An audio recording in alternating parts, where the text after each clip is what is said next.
তো তোমরা কি গেস করতে পারলে এটা কি কালার? এইটা হচ্ছে কি ভেজিটেবলস কালার, যেটা নাকি এখনো অ্যাজ ইট ইজ আছে। কি সুন্দর না? ভাবলেই কেমন লাগে। চারিদিকটায় না অলমোস্ট ওই কালার দিয়েই পেন্ট করা ছিল।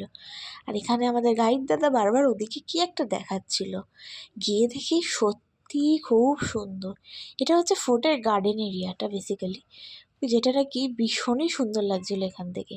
এটা রাজার বেডরুম আর এটা হচ্ছে রানীর বেডরুম, যেই দুটো খুব সুন্দর আর পাশাপাশিই ছিল। এখানেও সেম ওরম আর্টিফ্যাক্টসগুলো রয়েছে, সব নানা রকম টানানো।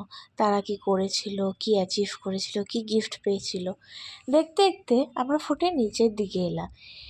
এই হচ্ছে সেই জায়গা যেখানে নাকি হোলি খেলা হতো আর রানীরা সব উপর দিয়ে দেখতো।